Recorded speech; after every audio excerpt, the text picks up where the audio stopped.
Welcome to Talkin Jets. My name's Ryan, and I'll be your pilot tonight. I am joined alongside my lovely co-pilots. I've got Green Bean to my this way, and Matt to my that way. Matt, how you doing tonight? Doing all right. Was a weird day yesterday as I was driving back from Chicago. I was doing my best Green Bean impression, 13 hours on the road. And my phone starts blowing up as I'm like an hour from New York. And my lovely girlfriend, Taylor, is like, I think something bad happened to the Jets. And I'm like, oh, shit, what happened? And it was, well, we know what happened. So, yeah, weird day yesterday. Oh, Green Bean, talk to me. How you doing? Oh, I'm all fucked up, man. I feel like I got kicked in the nuts. This is no fun. Yeah. Absolutely brutal. Boys and girls in the chat, if you're hopping in, hit that like button on the way in. If you want to get entered to win a t-shirt at the end of the stream, all you got to do is go over to Twitter, retweet the stream. So I guess without further ado, we'll jump into the massive story of the day. Mekhi Becton out for the season with a busted up knee. My understanding is it's a fractured patella. Is that the correct term, or is it another type of injury? I don't know. It's a chipped kneecap or something. Is that the right way to say what I just said? Is that like the real way? I think so. I don't know. Yeah. Sounds like it. And yeah. Brutal loss for the New York Jets. I mean, does this lend any credibility to the people that were pounding the table for like Icky or, Neil at the top of the draft? Matt, I'll throw it to you first. No, I feel like that's too revisionist history, which I hate. Just going back in time and trying to play the what if game. My take at the time was, before you sign Laken Tomlinson, if you wanted to draft Icky and have him play guard and then figure out what you want to do in his second year, whether it be let George Fant go or if Mekhi Becton gets hurt, then have him slot it, whatever, that was fine. But once Laken Tomlinson was signed, that took that need out of the question for me. I thought Mekhi did enough to earn the opportunity to, have a chance to start, which is what he was in line to do for this team up until this injury. And it just sucks, man. I feel really bad for the kid. He worked hard. He obviously was in shape. Everyone saw the pictures. So, no, I don't think it's because he was too fat or whatever stupid storyline we're going to see in the comment sections here. We know it. We know it's coming, but it's just frustrating. I feel bad for the guy. It's just one of those things. It sucks. Yeah, Green Bean, what's your take on this?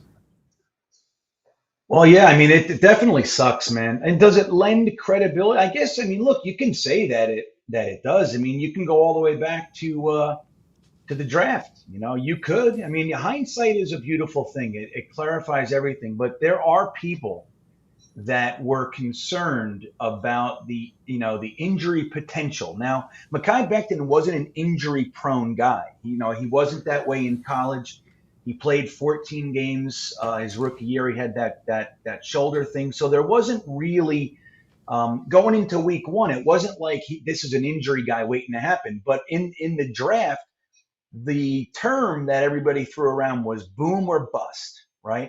Like, this guy's going to be the fucking best thing that you ever seen, or he's going to bust because of his, the frame and not being able to hold 370 pounds and all that jazz.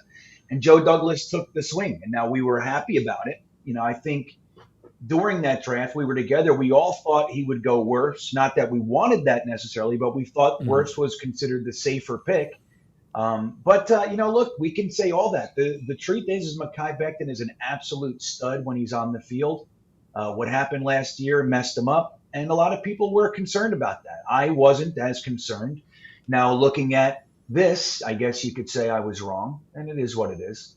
But I don't know. It's like, what Joe Douglas said kind of rings true now. He said a luxury today can be an emergency tomorrow or a necessity tomorrow, and I think that's where we are. And it kind of sucks because we were buzzing a little bit, Brian. We were buzzing up. We felt pretty good about a lot of things, and if Becton and Fant could have stayed healthy, we had something here. So now we got to see what we got. I don't know how confident I am at with the McDermott and the Udoga boys.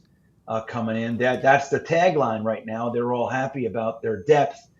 I don't know if I feel the same way. I think we're going to see some new blood in the house pretty soon. Yeah, if they were confident about their depth, they wouldn't have had Brown in this past Saturday. That's a nice coach peak, and I understand why they're doing it. But even before the Becton injury, I thought it was critical that you signed Dwayne Brown or a tackle similar to like a Morgan Moses deal that we brought in last year. Look, it sucks. I really do feel bad for Becton. It's not something that he did. He worked hard. He did all the right things. It's just a freak kind of accident. Even the hit didn't look that bad. The block. Now I think they were saying he injured it on a drill just like 2 plays prior to what we saw. I think Cimini had a retweet of it or something where he kind of came up a little limping, and then it seemed like it just sort of gave out on that that play that we all saw. So I don't think I would have changed my pick at the top of this draft. Kind of like what you guys are saying. Now, going back to like the Becton draft itself, if you knew Fant was going to be as good of a left tackle as he was, you probably take Wirfs anyway. But you're drafting your left tackle. You weren't planning to bank all your young quarterback for the following year and your quarterback in Sam Darnold, who you needed to figure out, on a swing tackle from Seattle. You weren't going to do that. So I think Becton, while the pick hurts, overall, I don't think it necessarily, would have gone a different direction at that point. And then this year with the whole Ickey or Neal or Cross or whoever you kind of wanted to go with, I think it would have just been adding a strength to a strength, which, it's not to say that Becton couldn't have gotten hurt and Fant couldn't have regressed or anything like that, but bringing in someone like a Morgan Moses or bringing someone in like a Dwayne Brown this year, while like in conjunction drafting someone like they did in Mitchell, is absolutely the right play that I think they should have done, and I'm glad they did, at least to this point. And I like the allocation of resources. I think it was smart not to necessarily load like 3 years in a row of first round, top 15 talent on the offensive line. That's a lot of resources to devote to one unit. If Joe Douglas is as good and as savvy as an offensive line scout as he is, no reason he has to spend first round picks across the board. And I'm not afraid with Dwayne Brown if they wind up pulling that trigger. Guy's going to be 37 years old at the end of this month. But you look at guys that Douglas has had already, someone like a Jason Peters in Philadelphia, who's like 38, 39, 40 at this point. Although I think he's on the Bears unless he retired. But I know he was with Philadelphia right up until his late 30s, playing at a really high level, to the point where the guy they drafted like in the 20s, what the hell was his name? Andre something, I think. The fact that he got kind of bumped out by Jason Peters, look, the old guys can play. It's not sometimes experience might be a little bit better than the youth in certain positions, but it's tough. Yeah. Jason where do Peters is 40, isn't he? Isn't he 40? Yeah. I think he's still playing. I'm pretty sure he was on the Browns last year. Bears? Or not Browns, sorry, Bears. That's what I meant. Yeah, I think so. But the year before that, he was on the Eagles. Yeah, right. And Joe Douglas knows him and all that.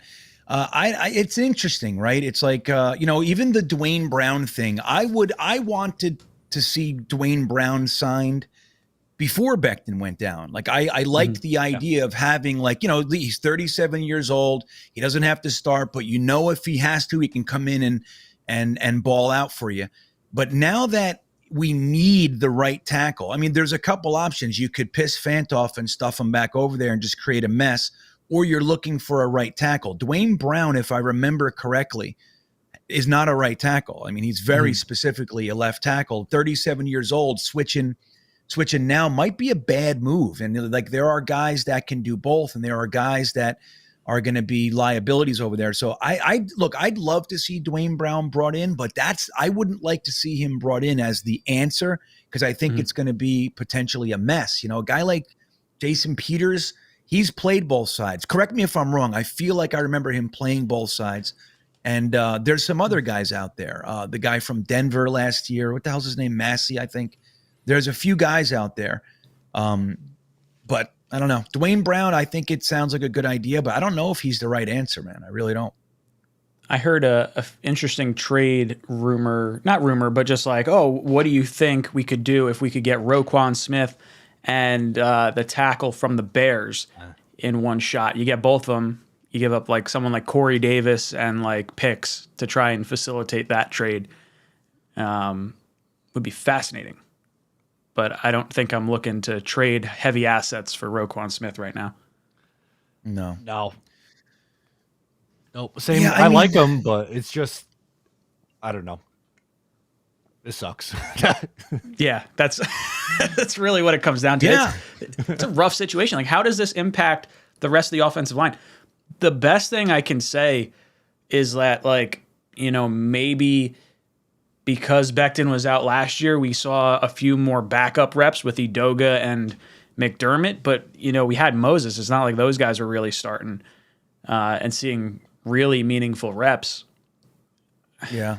I don't know. I feel like you got to lean on the running game and the interior part of your line to try and help facilitate, you know, some prevention of having the ears pinned back by the defense. Totally. But what do you think? I mean, you might have just said this. I was in the chat for a second, but were you talking about maybe AVT can play tackle? You know what I mean? He played left tackle at USC. I mean, is that like, think about that as a solution. You have Nate Herbig, who was pretty good. He's a pretty good young player. You know, would it be that big of an issue if we put AVT outside at tackle and brought in, you know, and moved in Nate Herbig to guard? Would that be a better situation than maybe taking a left tackle that's older and switching him to the right side, and then, or even Chuma 𝐒𝐿𝐫𝐞𝐫?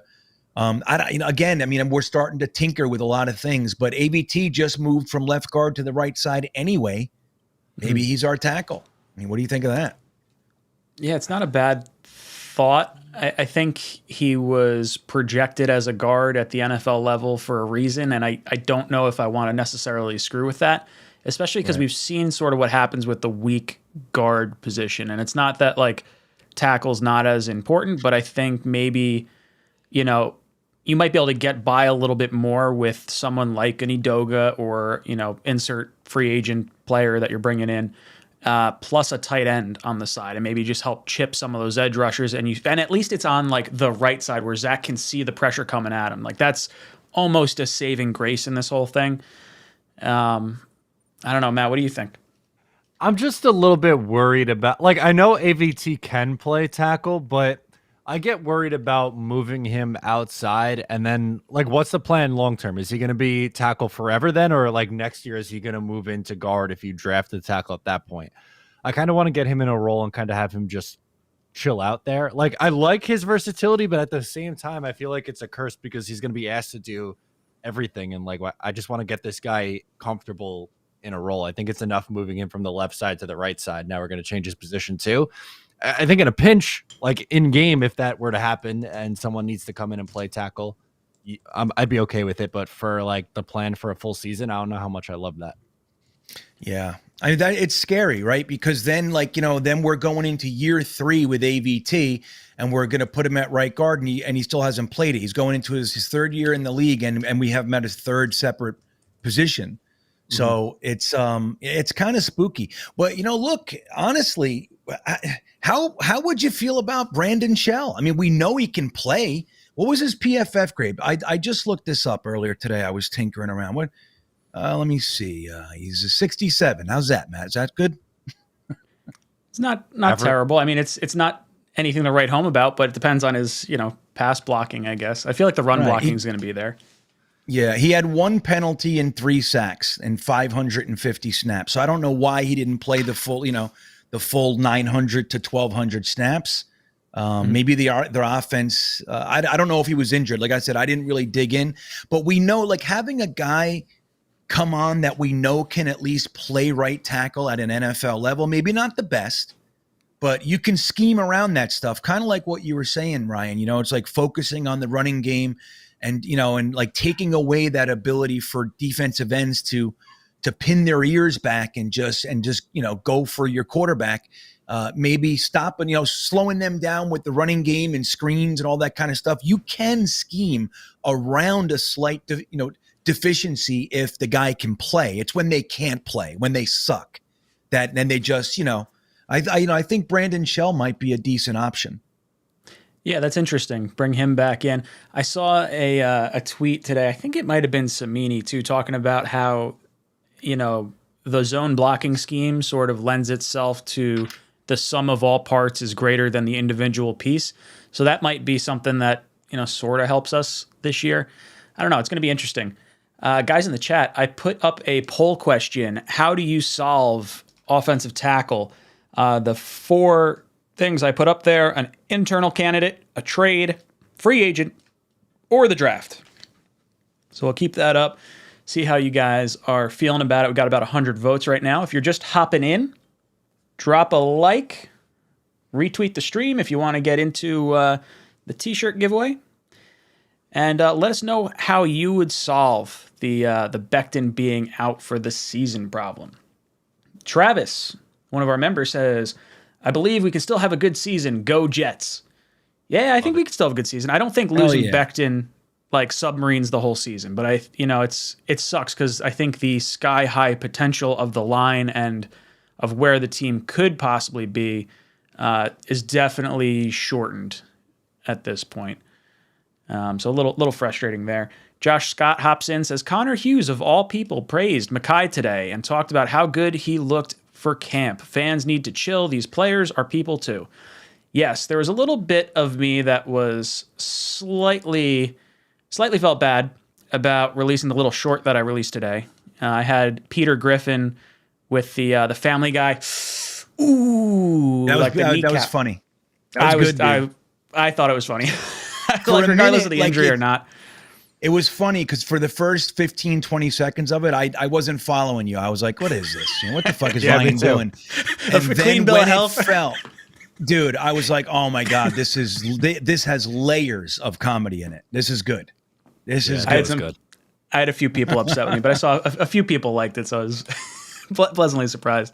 But yeah, look, fans got on Becton for the wait and things like that. I get it. Fans will be fans. We're fanatics for a reason. But no one wants to see a guy get hurt, and no one wants to see a guy he's going to be losing a ton of money because of this. Because not even just this season, there's no way the Jets are going to exercise his 5th-year option at this point after missing 2 years in a row. So we're going to roll into next year either, with him as a hopeful player that you may have to franchise in 2024. Or they could potentially look to move him as part of a package for a team that, maybe they want to give up, I don't know what you get for him, a 3rd or 4th round pick, maybe if a team's gambling on upside. But, it's rough. This is a career threatening injury. Yeah. Chip patella. It's a bad one. Yeah. And the thing is too, with a chipped patella, I mean, look, there's lots of validation for the guys who were, really crying for, and crying's the wrong word, but hoping for a tackle or wanting to push Becton aside, obviously because he's out, right? The end of the line is he's out, just like they feared. But at the same time, chipping your kneecap doesn't come from being fat, it's not out of shape, like something, it's a bone fracture, so on a kneecap, it's not I don't know. It just doesn't seem like something that seems like another freak thing. That just sucks, I don't know. It's really upsetting. It really is. I saw a message earlier today, and I didn't check the validity of it. So chat, let me know if this is right or wrong. But in Mekhi's first year with the Jets with Sam Darnold, was that the mono year that Sam, or was Becton the year after the mono year? Year after. So I think mono was 2019, Becton was 2020. Yeah. So what I heard was Sam Darnold played more snaps in 2019, even missing 5 games due to mono, than Becton played his rookie year, which feels wrong. That doesn't seem right. So chat, you can let me know if that's actual accuracy or not. What else we got? Jet Show hops in, says, "Hey, Matt, can you gain a few pounds for our right tackle spot?" A few. I need like a hundy. No, we don't want you looking like Mekhi. We want you got the height. want a nice fit 4.5 speed 40 or whatever you had with the. I like. Listen, I'm comfortable with the 6'4" unathletic 225. I'm living right in that range, and that's where I'm hoping to stay. What else we got in here? Who's up next? Greg. Greg says, "One injury doesn't destroy our season. Look at this team. Well, we'll be fine. Have faith, folks."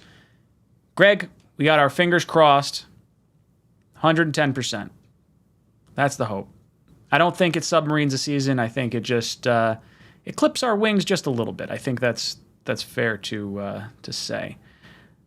Yeah, and it sucks. It's like it's just Yeah. There's been a lot of energy around this particular player too. So that adds to it, I think. Yeah, for sure. Next up, Austin Berry. I'm going to get to your first comment in just a second. I'm going to throw in Salty Teacher, dropping a $10 super chat. Says, PFF rated our offensive line number 11 overall at the end of the year without Mekhi Becton. Interesting. But that was with Morgan Moses. Right. Yeah. There it is. Yeah. Yes. That's a big difference. Yeah, kind of a major piece to the whole puzzle, I guess. It's going to be fun to see preseason, though. Like what? All right, so let's say that they really are happy with the progress of 𝐒𝐭𝐫𝐫𝐲 on the. I think 𝐒𝐭𝐫 was slated for the right side, and Max Mitchell. They drafted him in the 4th round. Technically, not considered an immediate starter, but I mean, maybe they want to see these guys in actual preseason action before they make a move. What if they feel like they have them on the roster already? Is that going to spook everybody? Yeah, that would be an interesting move if they roll out. I think they said starters are going to play 1 quarter in the first preseason game. So then you're going to see what I would hope. I don't necessarily want to see Flacco in there. I'd like to see a ton of reps from Mike White. Like, let's showcase Mike White. Let's showcase Mims. Let's make them look as good as possible because those guys could be trade chips for someone we may want. Not to mention you get to see Mitchell and Edoga and all those guys kind of perform with quality players as well. Yeah, I think we're not going to see very much of Joe Flacco. I would expect to see a lot of Mike White, and I think that's the guy you can flip for a pick. Then you could then potentially, if need be, flip that pick for a player. Yeah, I agree. Austin Berry says he has an avulsion knee fracture. An avulsion kneecap fracture. That was part of his second part of his super chat. He says, I had the same injury in the military. It's an extremely awkward and painful injury. Shuts down the whole leg. Prayers for Mekhi Becton. Austin, let us know in the chat, and Matt and Green Bean, let me know if you see it in the chat. Are you able to recover from this? Is this like a career ender, Austin? Like, are you still dealing with pain from that? And how long ago did you do this? I'm just interested to kind of see where that sort of lands.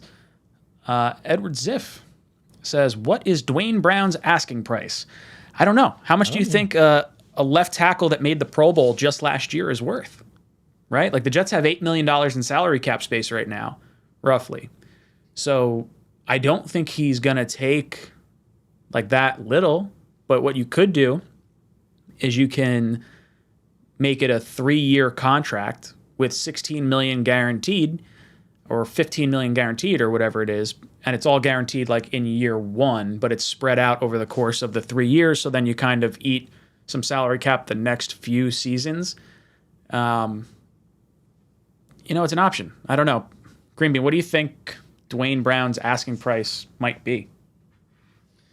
Well, I think there's some credence to the idea that the price went up. You know what I mean? With the fact that Connor McDermott went down, not as severe, but he went down in the green and white, and then you lose your starting left tackle. So I think his price went up with the perceived desperation. That said, I mean, he's still out there. So, I mean, I don't know what they could be asking, what he could be asking. We got Morgan Moses at a similar time frame for $3.5 million. last year. So signing Dwayne Brown, he's 37. I can't see it being. I can't see Joe Douglas paying over 5, 6, even in this situation. So if his asking price is higher than that, I don't think he'll be a Jet. Could be wrong. Yeah. But yeah, Douglas isn't a guy that wants to forego future cap for success right now. But I think, would you do like, let's say 1 year at like 8-9 million? I feel like that's probably, I think I would do it at that point, even though you're gonna have to cut somebody. You cut somebody, you free up that space. I think it's worth it to get someone who is a quality starting offensive tackle in here. Yeah, and well, I was going to say, and does Dwayne Brown really solve our problems? I think there's an argument to say no, he doesn't. So how much are you willing to do? Yeah, it depends if he wants to play right tackle or not. Right, and then there's the whole thing with Fant. I mean, look, if you're going to go to Fant and you're going to say, "Hey, buddy, we got an issue. Sit down. We want to have a chat." They better have a contract on the table. In my opinion, like, all right, here's what it is. We're going to give you your left tackle money. You're going to play right tackle for a year, but we got you for the next 3 or 4. And then you'll go back to left tackle when we X, Y, and Z next year or whatever. Trying to get him to switch, I think, is going to be a sticky situation. And the truth is he's not as good at right tackle, right? So that's one thing. True. You sign Dwayne Brown and you push Fant to right side. Technically, that's a solution. But I don't know if that's a good one. And I also don't know if Dwayne Brown at right tackle is a good one. Again, he's not 27. He's 37, played left tackle his whole career. So asking him to switch now, I don't know. You pay him $8 million to do it. I mean, look, Joe Douglas gave Khalil $8 million, but he had a whole shitload of money in the coffer too. That's true.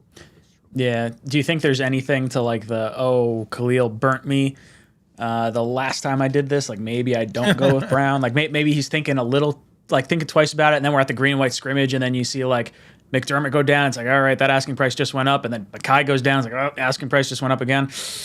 Might be an internal candidate kind of guy. Maybe. It's interesting, man. I mean, the free agents that are left, you got Eric Fisher. You have obviously Dwayne Brown. You have Brandon Shell, who is a right tackle. You got Jason Peters, who seems to be just never aging, right? He's 40 years old and he played well. His PFF was 77.5 last year. Yeah, he's while good. he gave up 6 sacks though. How the hell is he? I don't know. What a PFF. Their logic eludes me sometimes.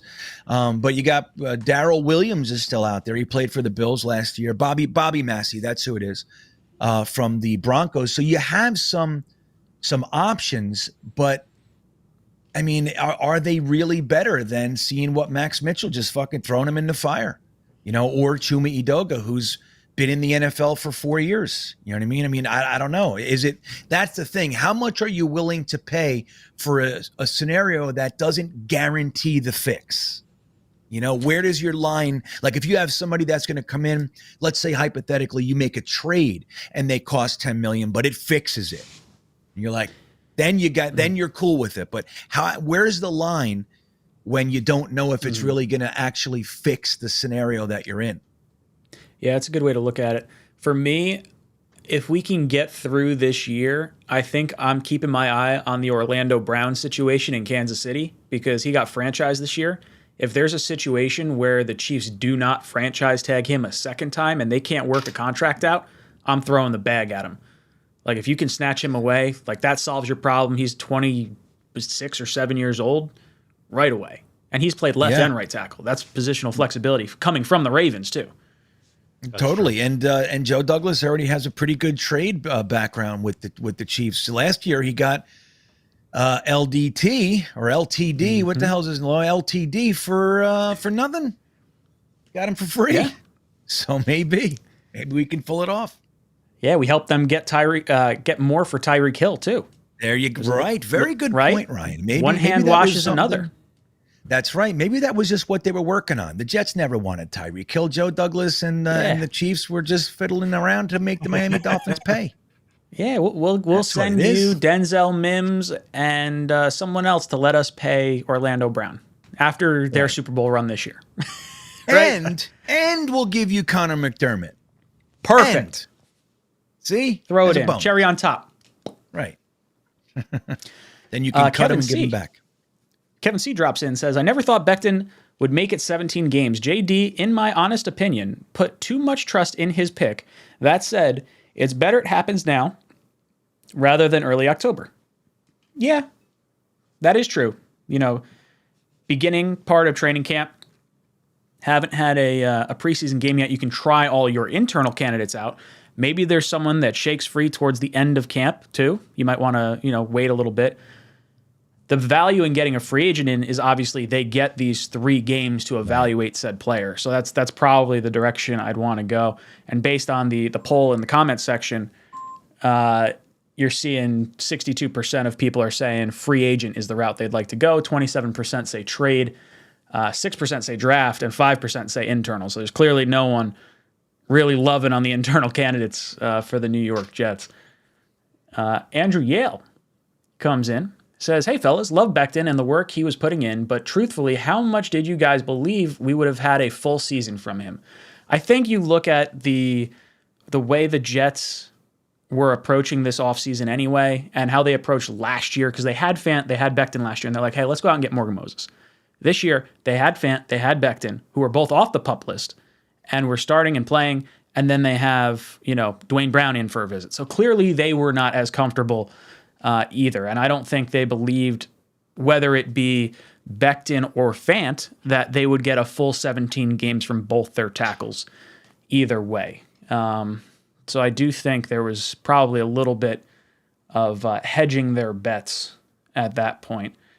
Soy Class Act says, the answer to all our problems is to move back to New York.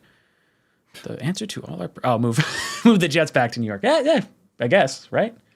Why not? Yeah, why not? That helps. Garrett says Max Mitchell will surprise first team reps already. I didn't know that. I saw them. I thought I saw tweets today saying that 𝐒𝐿𝐫𝐞𝐫𝐲 was starting at right tackle. Matt, have you seen anything more than that? No, I saw 𝐒𝐿𝐫𝐞𝐫 today, and supposedly had a false start.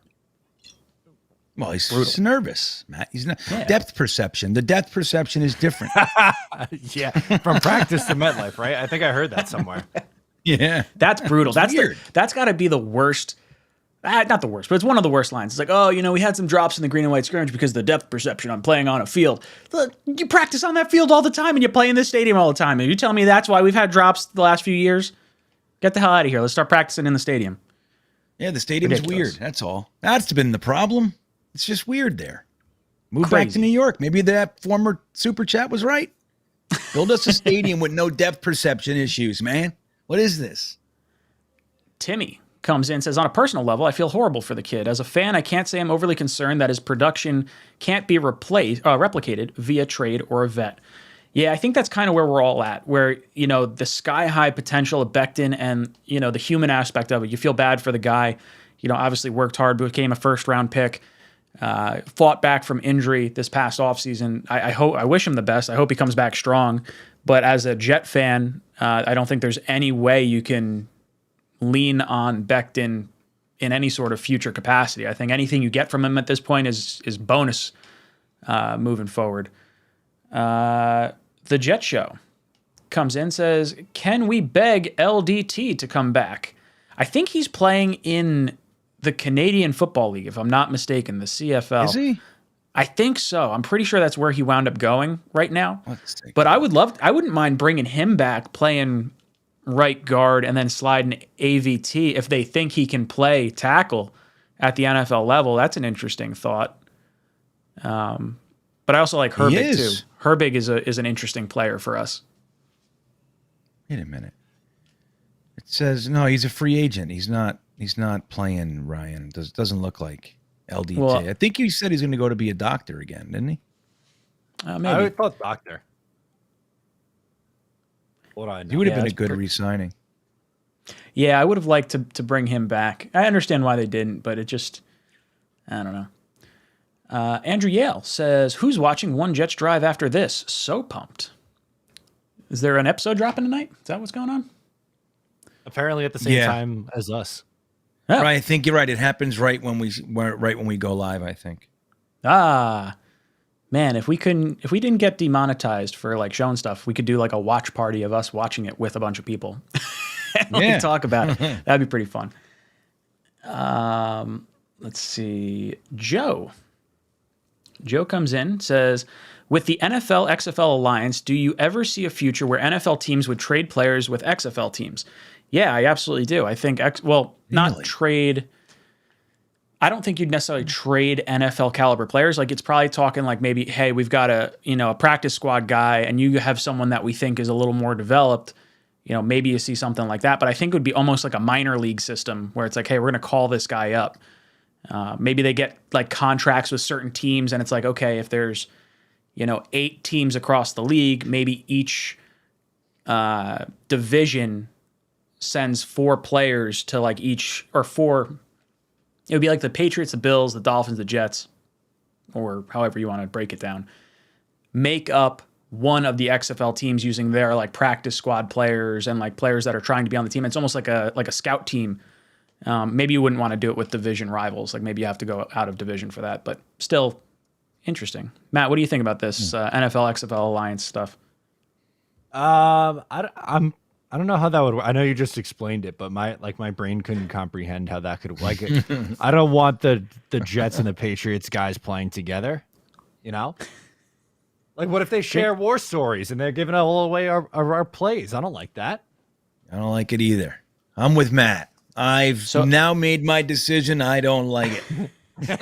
Well, maybe you're playing with opposite conference teams in some capacity. Maybe that's how it has to work. I don't know. I don't understand how it would work.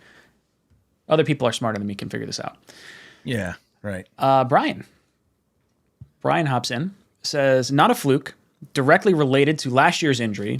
It's the MPFL ligament that ruptured and pulled off the chip of bone.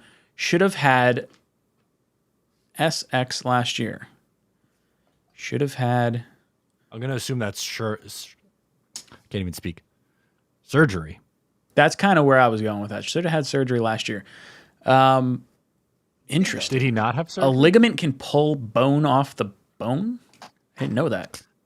That's scary. I could barely walk and chew gum at the same time. You think I'm going to figure out this bone and ligament issue? No way. Is Brian a medical guy? I mean, it sounds like it for a second here, doesn't he? That sounds pretty smart. I've never heard of the MPFL ligament. Maybe it's the my patella 4 ligaments. I don't know. I've never heard of that ligament. Who knows? Steven hops in, says, should Zach take snaps with Edoga starting Friday? Shades of Sanchez with backups in the Snoopy game have me worried. It was it 6 sacks today? Oh man, was there a lot of sacks? Is that what wound up happening? Oh, well, I'm sure teeing off. Yeah, there was. But I don't know. Sanchez was going into what, year 5? Wilson's going into year 2. I think he needs every snap opportunity that he can get. Yeah, he's also a lot more mobile. Not that Sanchez wasn't mobile, but I think he's a lot more athletic than Sanchez was, and I think he can get out of harm's way. And I think if you're Robert Saleh and Mike LaFleur, I'm going to Zach and saying, hey, if you feel pressure from your front, spike the ball. Do not try it. Do not attempt to get any kind of hit right there. I'd be very, very upset with that. Kyle Ormsby drops in, says, sad to say, but we did it without Becton last year. You think Joe Douglas will go for an O-tackle in next year's draft or keep Becton around for the remainder of the contract? So if I were Joe Douglas, I would probably hold on to Becton for another year because we're going to, even if we bring in or draft a tackle in the offseason, you're going to want a backup in some capacity anyway. So a cheap Becton on his 4th year is probably worth holding on to because if the guy looks incredible, maybe you franchise tag him, and if you don't trust him, you trade him in some package there. I think you wind up losing value by just cutting him right off the bat. At the very least, you hold him through camp, and if he doesn't prove to be healthy or whatever's going on, and you want to release him towards the end of training camp, then maybe you do that. Now, as far as next year's draft, I'm not going to lie. I was really banking on not needing to go tackle high in next year's draft. I thought Becton was going to be the guy, and I thought Fant was at the worst going to get franchise tagged and come back next year. But man, I don't know. My first swing, I think, would probably be see what happens with Orlando Brown. That would be I think, step one for me. And then after that, then you see, what other free agent tackles there are. But then you'd probably have to look high in the draft. I mean, it's first, second round at the latest. I don't think you're going later than second round if you're trying to get a starting offensive tackle. Greenbean, what are you thinking? I'm sorry, I wasn't listening, and I apologize. I'm sorry. How are you solving tackle? Is it a free agent, a draft pick? I'm really, I have to say I'm at a loss. Like I equally consider each thing. Like at any given moment, I feel like, okay, this is the solution. You know what I mean? Like I think, hey man, let's just let's go to battle. Let's give our 𝐒𝐮𝐬𝐫𝐢𝐻𝐫𝐷s and Max Mitchells of the world a real competition. You guys play your balls off for the next month going into the season, and maybe somebody pops up out of that. Or you can wait till cuts. There's all those things, all guys pop up all the time, guys that you loved in the draft, some teams trying to stash them on the practice squad or whatever. You can do that. It happens all the time. Or I'm thinking, hey man, just bite the bullet. I was talking to somebody in the chat for a second. They're talking about Roquan Smith from the Bears. He's unhappy. And it's like, yeah, well, what do you got to give up? Do you just, like, if you really like a tackle that's available via trade, do you give a first round pick or something like that? Like, I don't know how I feel about that.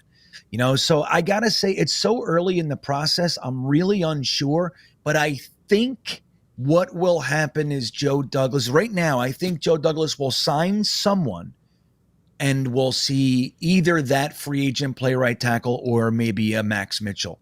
That's what I think. It's kind of spooky. Nicholas George the King comes in, says, line Michael Clemens at right tackle and tell him not to let Zach see the dirt. He will protect him. Michael Clemens could do anything. When he does push-ups, the earth moves. That's the kind of guy he is. Yeah, that's right. Why not? He's a D-end. He's used to pushing people around. That would be an interesting move. Like, what if they're like, yo, JFM, you think you can play tackle? Like, you can play D-end and D-tackle, so, like, dude, let's give you a try. How funny would it be? Remember how stupid that question was in the presser? Has anybody ever tried to put you at tackle? Imagine he just goes, coach, I could do it. And they start Michael Clemens. Let's go. Michael Clemens for the win. Right. And I'm talking with Talkin Jets with Tigo in the chat, and he's saying that most of those sacks today came from the inside. They weren't like, we put Idoga or Mitchell in and they got burned all day. That was actually interior pressure, Quinnen Williams. So that's interesting. Like when you first hear that, at least me, I thought, Jesus, we put these guys in and they're getting toasted right off the bat by Zuniga, who's got 19 sacks in this training camp. But it's not yesterday accurate. Or today. Zuniga's been doing relatively well for what I thought he was going to be doing. He knows this is it, boy. This is it. This is it for you. It is exciting to see Quinnen have the type of training camp that he's having right now because he's beating up our strength on the offensive line. Pro Bowl left guard, McGovern and AVT. That's the strength of that O-line. So for him to dominate it, it's not like he's going up against scrubs. This is no Greg Van Roten or LDT type of line we got going. Rube. It's almost like Robert, which would mean you could be Bob as well, which means this name could be Boob, which is great. Thank you for the super chat. He says, I'm surprised you guys aren't considering Tunsil or Titus Howard. What are you going to have to give up? That's really the thing. The Texans have, 3 first-round picks plus all their picks now because of the Watson trade. Like, I'm not trying to give up a first-round pick for any player because I'd rather just draft a cheap tackle at that point. But if Tunsil could be had for a second, I'd probably do it. How has Titus Howard played? I remember when they drafted in my opinion, they overdrafted Titus Howard by quite a stretch. But I liked him. I mean, I haven't kept up with his career though. Anybody know how's he doing? Is he any good? He started Anybody know? The last 2 years for them, apparently. Yeah, I don't know anything about how either one's doing. I know Tunsil was kind of considered on the trading block with the Texans, so it depends what they want for him, right? A first round pick for me is not what I want to give up. Right. Second and Mims or something like that. Sure. Why not? High upside player and a draft pick. Yeah. I mean, he's such a stud, Laramie Tunsil. That's the guy that rebuilt the Dolphins. That's they gave all those picks. The Texans gave all those picks, but he's still great. Anyway, Titus Howard, it says he gave up 2 sacks. PFF has him at a 51.4.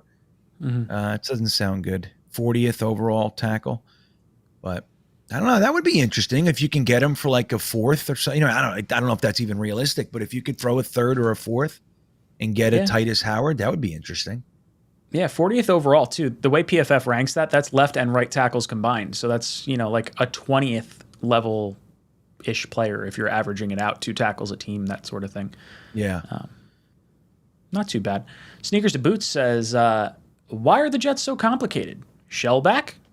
This is what we were talking about earlier. Brandon Shell coming back. Why not? You know what? Why I mean, it's not like, right, that's not a, earth-shattering move, but it's pretty simple. You know what I mean? He's a decent, let's just call him an average right tackle at an NFL level. And you keep an 𝐒𝐮𝐬𝐫𝐢 over there to chip with him, and you just kind of take care of the spot. But he can play. Simple. He's a right tackle. So remember that player I was talking about how Joe Douglas, when he was in Philadelphia, and they had Jason Peters after they had just drafted Andre Dillard. Well, Dom C drops in and says, Andre Dillard.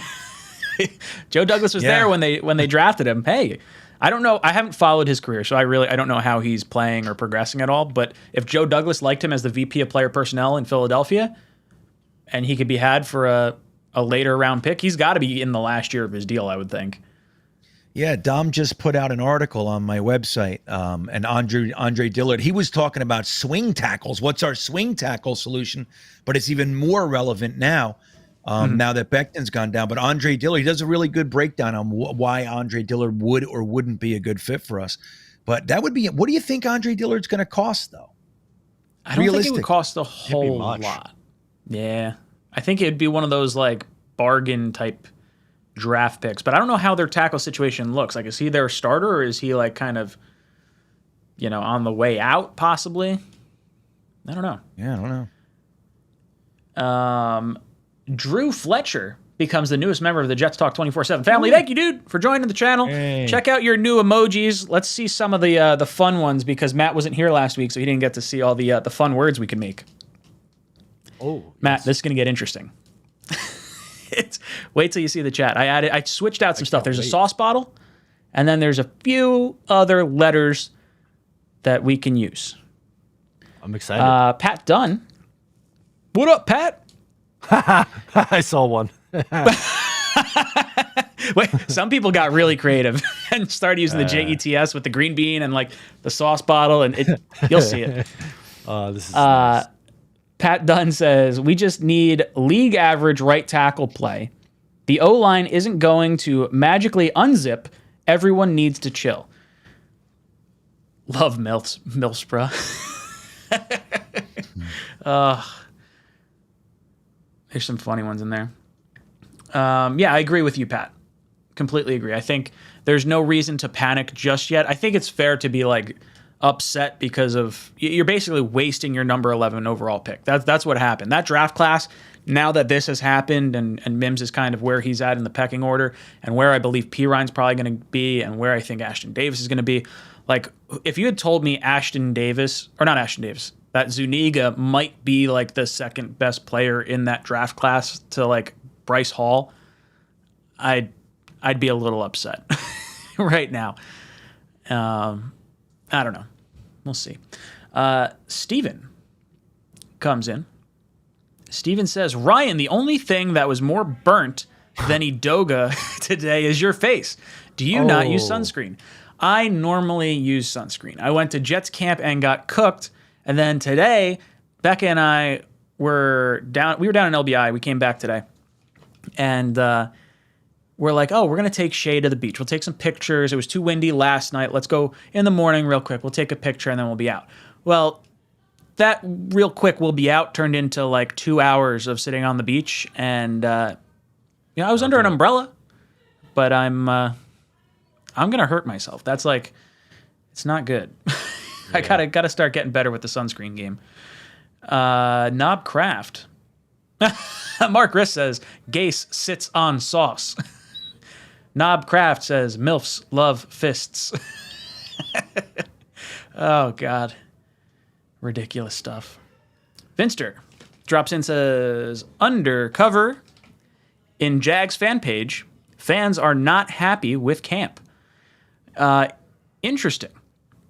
I'm curious to see what winds up happening with the Jaguars because Travis Etienne's back. How does Trayvon Walker perform as the number 1 overall pick? I don't know. As far as things can go, the Jets have had a relatively decent training camp, minus this like big injury.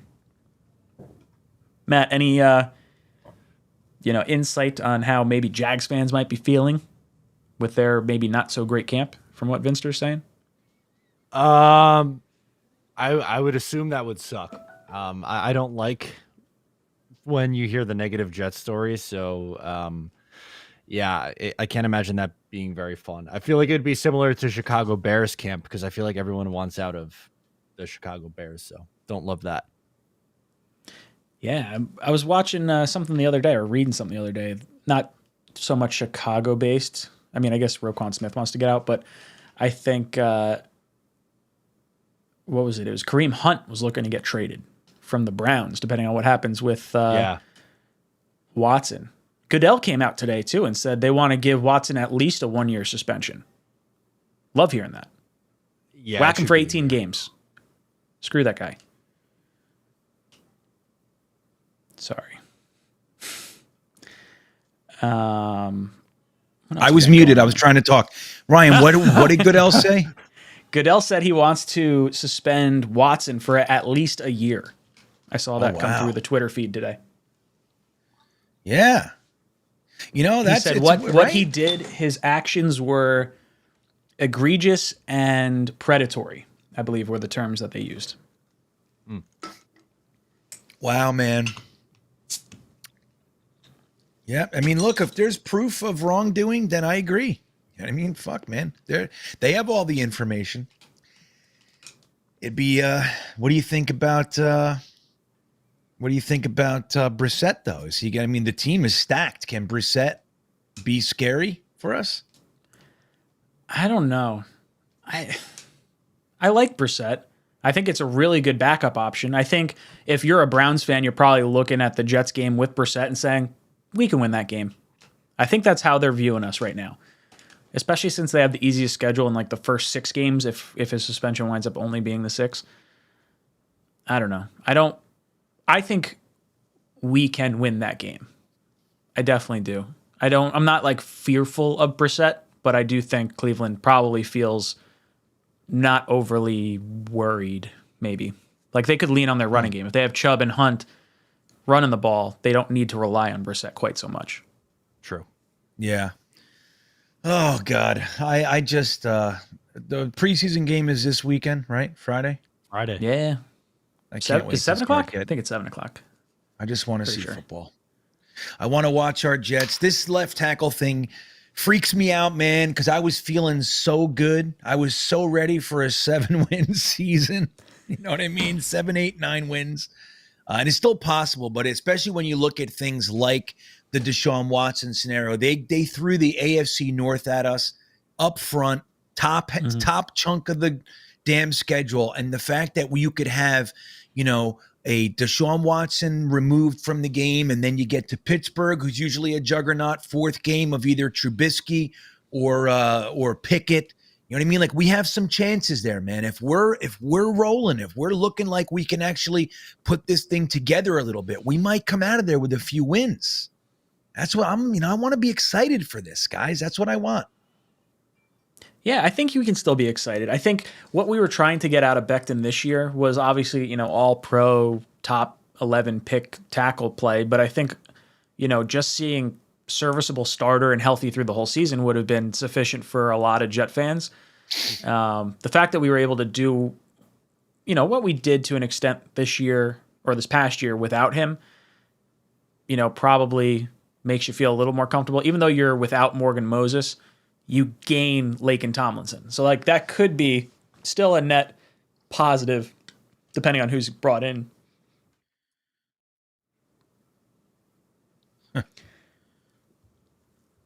King Choice comes in and says, we have to move on from 77 after this year. We can't keep these highs and lows as Jet fans anymore. Reliability over projected talent. Yeah, that's kind of where the whole 2020 draft went. Like, you drafted Becton based on freakish upside. His combine was awesome. His 40 was awesome. Mims had crazy high upside. Ashton Davis, really high, what we believe would have been a really high RAS score. He was hurt, so he actually didn't, perform at the combine. Zuniga, really high RAS score. So you banked on a lot of upside. Bryce Hall, high upside guy that was just injured. Look, reliability. The best ability is availability in the NFL, and Becton just hasn't been available no matter how you slice it. And this was a bad one. That did not look like a bad block or a bad rep. It's not like he twisted his leg the wrong way. Like, this was a weird injury, and it just seems like something's always popping up. And I don't know if this is going to be something that he can recover from. Like, is he going to come through camp next year, or is the roster spot so much more valuable than what we might be able to get from Mekhi Becton? Someone way smarter than me is going to have to answer that question. Yeah. But you know what? Like, when you think back to, the draft, like you said, Mekhi Becton dude, he's a mauler. And you have to remember too, okay, we got to remember this. That was Joe Douglas's first ever draft pick. Okay. It's his first ever draft pick. And he has a completely different staff running a completely different scheme and everything going on. I would venture to say that Joe Douglas probably learned quite a lesson with Mekhi Becton. As supportive as you can, the guy on the field, it's undeniable. His talent is undeniable. No one can say that he wasn't dominating his rookie year, and that the idea of bringing that onto a team would be exciting, especially if he fits what you're doing at that time with Adam Gase and I forget the offensive line coach. He's just slipping my mind. But like, especially if they're really, excited about what he can, bring to their particular system. But I think that there's probably a lesson in here, which is when you have two guys and one guy is safe and they're kind of equal, there's ups and downs, but one guy's safe and one guy's not. Maybe you don't swing so hard for the fences and you take the single. You know what I mean? Maybe you just take the single. And I think Joe Douglas might learn that. That was his first draft ever. We got to remember that. He saw the height, he saw the weight, he saw the speed, and he got excited. I can understand that. Yep. I don't think it's necessarily the wrong decision, especially if Wirfs was projected and played at right tackle, and you knew you were either going to have to protect Sam or draft a quarterback the following year, and you're going to want to have him protected. Having the biggest guy out there that has the highest upside, I get it. All three of us were calling for Wirfs at the time, but that's not necessarily a bad thought process at all. No, we were excited, right? We were excited about it. The truth, we would have been excited about Wirfs too, but we were excited that we finally had a GM. Let's not remember where we were. Okay, we had GMs that literally took the wrong position, like way out in outer space, wrong position. Like, you need wide receivers and offensive line, and they grab a safety. Like, that's the kind of stuff. So the fact that he actually went for the left tackle was good enough for us at that point. We were like, oh my God. And then he took a wide receiver in the second. We couldn't believe it. Holy shit. Something actually makes sense. Even on the ground floor makes sense. So like, that's where we were coming from at that point. Hindsight, sure. Wirfs was clearly the pick at the way it looks right now. But you can understand it when you go back and put your head in the mind space of that situation that day. Yeah, absolutely, 100%. Austin Berry says, I have rheumatoid arthritis in that knee. It happened 10 years ago. Might be hard coming back from. Matt and Green Bean owe me my $5, a shirt, or an Air 5. LOL. Why owe you? Well, I'll pay you $250 if Mac. But why? Why do we? How do don't we do remember. that? How do we? Let's do this. Austin What did we Berry. do? He was the one that came in talking about the knee in the military. That was him, and he had the same injury. I think I'm right on that. But how did being a gambling addict who hasn't gambled in 17 years, how did I lose a bet, Matt? How did that happen? I think don't know. Austin gets into the t-shirt giveaway for his medical expertise. Yeah, There you that's go. fair. I There think you that's go, completely Austin. fair.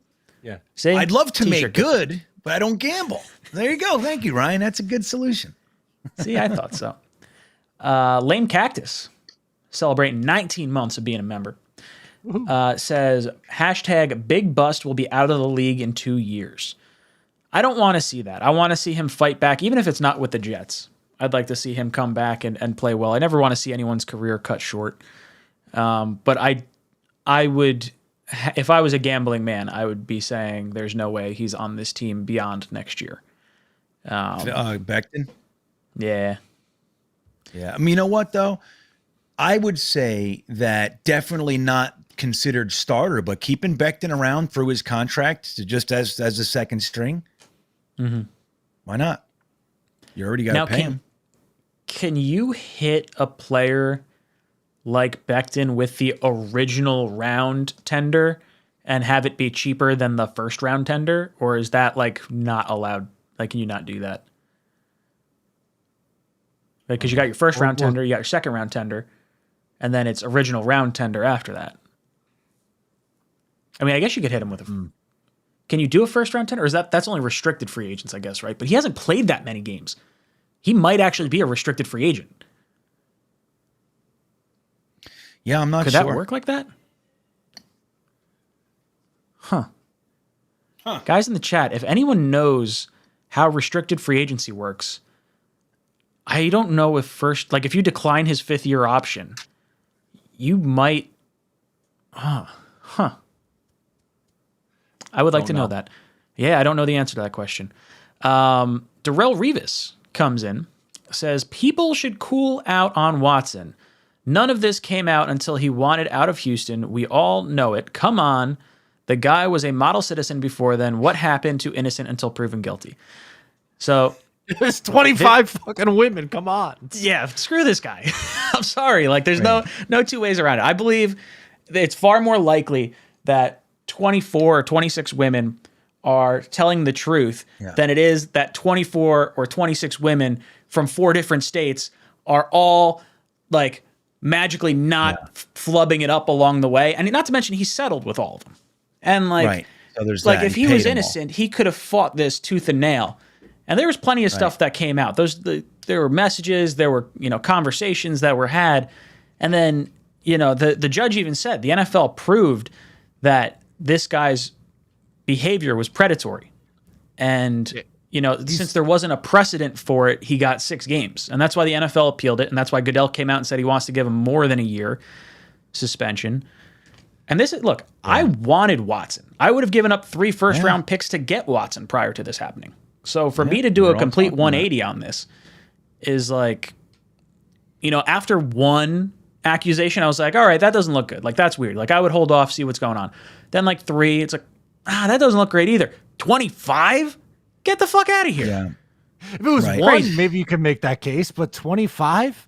Yeah, no, that's, sure. And let's not forget, we felt the same way he says in Model Citizen. I said the same thing. Like, Watson was squeaky clean before all this, but I felt the same way about literally my favorite comedian of all time, Bill Cosby. You know what I mean? Said he was, come on. The guy was the model of like the father in America. And look what he was doing the whole time. So he's the pudding pop guy. He's fucking pudding pops. He had the kid with, he had the show with the kids. He would have the kids say the darndest things. He was like, he was show. the most trusted voice in like, in like family entertainment for 3 decades. And it's like, look, we don't know everything. There's been enough to come out. Like, even this judge that said 7 games or whatever it was, the 7-game suspension. She said there was evidence of sexual assault. Yeah. You know what I mean? That was just her recommendation. So, I mean, look, we're out here. We don't know, but we're just looking at what's going on. The truth is that if he did any of that stuff, he should pay for it. And if he didn't, then then it sucks. But again, like you said, Ryan, why is he paying everybody off? You know what I mean? If he really didn't do it, say, screw you, bring some proof, man. I didn't do anything to anybody. So real quick sidetrack, then I want to jump back to this. Talking Jets with 𝐒𝐿𝐫𝐞𝐞 says the original round tender can only be used on 3rd to 7th round picks because the original round tender works as a 1st or 2nd round, but for the round player that was drafted. So that makes sense. I just wasn't sure if you could like word it as like original round tender, but since he's been so injured, maybe it I don't know. That makes sense. Jim Pock says, why the hell didn't he get a massage at the Texans facility? No happy ending. This is something to take note of. These star athletes, they have like 1, maybe 2 people, or maybe 1 person in like each city that might know how to work on their body from a rehabilitation standpoint. Like, you don't trust anyone, let alone like 60 women or whatever he wound up having flown into Houston. Yeah. Not to mention the Browns put it in his damn contract that he had to get massages from team doctors only. Well, you don't do the judge said that. Was that the judge that said it? The judge, yeah. The judge. It was a big. He's a big enough right. threat that the judge put in that he could only get massages from the team doctor. So what is that? What's it tell you? That tells me that there is fear that he's going to do it again. Like, that's what that tells me. Not to mention they moved all his money around to be able to get him out of trouble this year. They knew like, oh, there's a suspension coming. Like, we'll protect your money. What happened with the Browns? They flirted with Deshaun Watson the same way the Jets flirted with Peyton Manning. And then all of a sudden, oh, I'm going to go to Atlanta. I'm not going to the Browns. Well, the Jets panicked when Peyton Manning said he wasn't coming to the Jets, and we threw a big contract at Sanchez. Same thing happened with Deshaun. Baker Mayfield got pissed off. The Browns were like, oh, man, Baker's not going to play for us now. We got to throw the bag at Watson, whatever he wants. And that's what happened. They made a deal with the devil, and they're going to get burned for it. Or at least I hope that's what happens. Yeah, and Hawks in the chat saying, I don't know if this is 100% accurate. I'm just saying what he said. He said, none of the women actually had massage licenses. Is that accurate? That would really be damning evidence right there. Getting massages from ladies who, I don't know. That feels wrong. Yeah, I know a lot of them were like, he found them through Instagram, but I don't think that's right. I feel like we would have heard that, and it would have been more of like, what are these women doing that? Like, I feel like that would almost help Watson's case to a weird, slimy extent. Although I guess not, right? Because if they weren't massage therapists, then he's clearly after something else. Oh, I see. You know what? I was hearing that through the other lens. So you're saying that if they weren't even massage therapists, then they were maybe like baiting him into it almost. Right. They couldn't claim that he was doing something outside of what they expected. That's it. Yeah. Because that's what they were doing. But it's still prostitution. And as far as the NFL goes, oh yeah, that's outside of their conduct policy unless they allow prostitution in the CBA. Did they add that to the CBA? Ryan? I don't know. That would be an interesting ask. Okay. Yeah, we get to keep the franchise tag, but you guys are allowed to have prostitutes. Totally allowed. Right. All right. What do you guys think? We got something interesting for you. Right, yeah. We got a new wrinkle. We think you're going to love it. Yeah. Steven comes in, says, DeBrickashaw Ferguson only missed 1 snap in 10 years for a trick play is sorely missed. Becton, fool me once, fool me twice, plus rookie year games missed. Yeah, Steven, I think we're all kind of on that same boat. This was Mekhi Becton's last chance to stay healthy and play well throughout the entire season. And I think even if he had played, say, 12 games and was hurt for 5 of them, I think we'd probably still be having a similar conversation where he's unreliable. You can't give him the bag. And like, at least at this point, you kind of rip the Band-Aid off of it. I mean, not a great way, but you want to hear something funny though? And this was in the chat. I forget who said it in the chat. Forgive me. It was funny. DeBrickashaw Ferguson is actually still 2 years younger than one of the guys we're talking about. Jason Peters, and he's only a year older than Dwayne Brown. So could you imagine we call up the Brickashaw Ferguson? We're like, hey, yeah, we were going to induct you to the Ring of Honor during the Patriot game on October 30th. But like, what if you just came back and played? Like, we'll give we'll give you Dwayne Brown money to play with us. We'll throw the bag at you. You come back and you help us out. We need you. We're calling you in. The coach is calling you in, Brick. We'll bring. It's only been 8 years, right? That's it.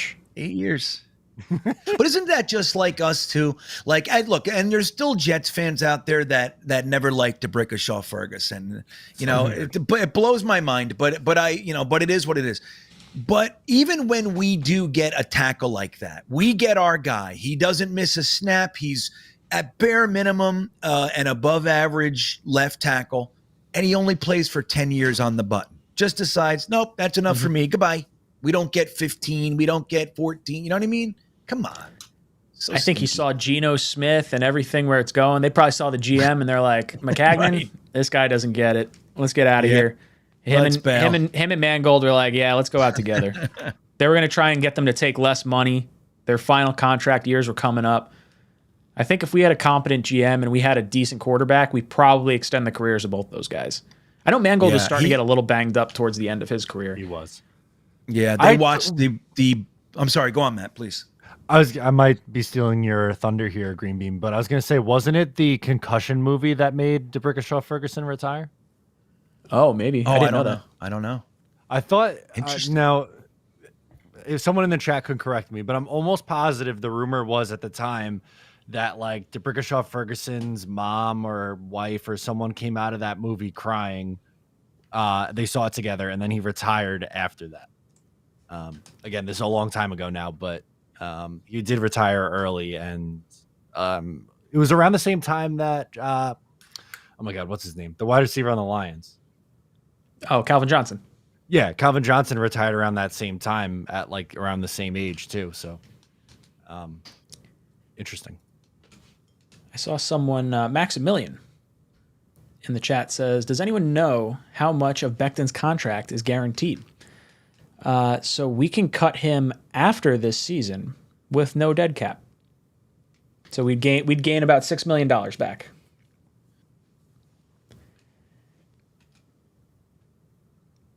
Interesting. I think that's how that's working. Dead money and cap savings. No, it's all guaranteed. Sorry, that's wrong.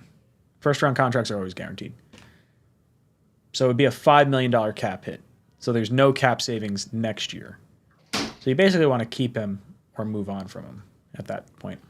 Yeah, I mean that's not so prohibitive though that you wouldn't if you want the roster spot.